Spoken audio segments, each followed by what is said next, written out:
Get ready. Three, two, one, start. I am thankful to you for having given me this opportunity long last to say a few words on the budget. Already much has been said, and I think the finance minister has come in for his share of congratulations as well as criticisms. So there is not very much to say, but I should like to say a few words para the increased development expenditure and the absence of any new taxation has earned for the budget a good response even from the businessmen. I especially welcome the relief given to the middle classes by raising the exemption limit of income tax in respect of personal income.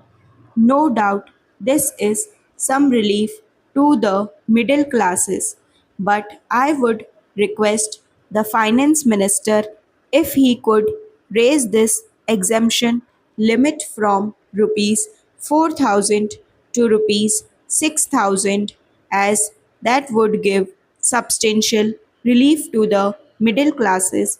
Para, I am indeed glad that the Taxation Enquiry Commission has been appointed with Dr. John Mathai as the chairman, and I am sure that many of the vexed problems may be solved through this commission. Para. At the same time, I would request the finance minister to put off the estate duty bill for the present, since this inquiry commission has been appointed and they may go into this question. For I feel that it is not an opportune moment to put on more taxes on the people. Already, as Mr. Gadgil has pointed out, there are so many taxes on the people. The people are overburdened by taxes and they are just trying to recover their stability. So, in regard to estate duty, I would ask him to consider about it. My reason for asking it to be postponed is, as I have said, that the people are still facing economic distress, and then our government is not able to offer the amenities which other countries have, where the estate duty exists, such as free compulsory education for children, free medical aid, homes for the poor and the destitute, old age pension, etc. So, my humble suggestion is that this point may be considered by the Taxation Enquiry Commission. I agree that there is a brighter side of the picture, and that instead of continually harping on our poverty, we should also see the bright side. We are making encouraging progress towards laying the foundation of a welfare state.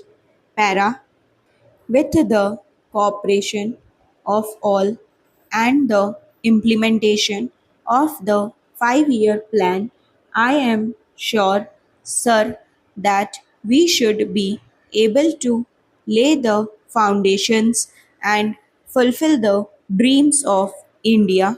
It is indeed encouraging to know from the finance minister that there is a tendency of lowering food prices all over the world, and in that case the prices in our country too would be lowered. Para, regarding defense, for obvious security reasons I do not agree with my friends who say that the expenditure should be curtailed.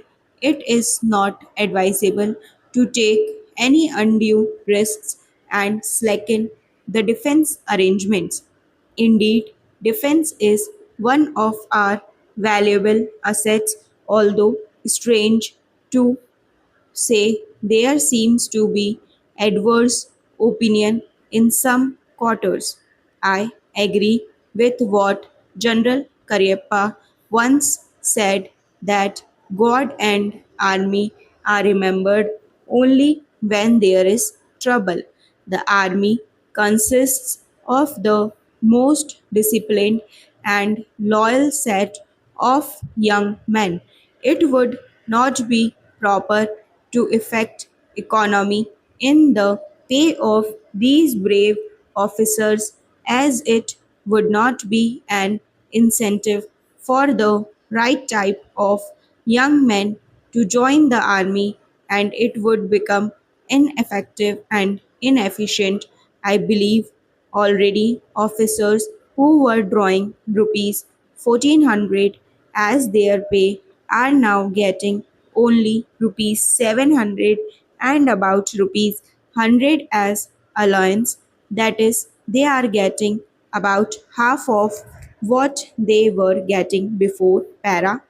It is very hard for those officers on field duty to establish separate establishments for their families and for their children, and I would especially appeal to the finance minister to see that the family alliances may be restored to those officers who are on field duty. Para economy in army could be affected in other ways. There is scope for more efficient operation of defense industries, which process seems slow, and by purchase policy of utilizing goods and stores indigenously manufactured. Preference should be given to country made war materials such as could be produced here and they would be cheaper than foreign made goods. I may also suggest that the armed forces who are not on field service or under any operational commitments could be utilized for giving military training to the youths in schools and colleges, which would teach discipline and loyalty.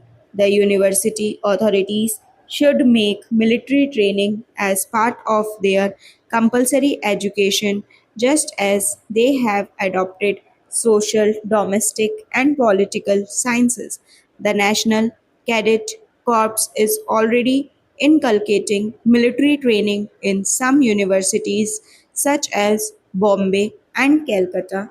But if military training is made compulsory for our university students, it will go a long way.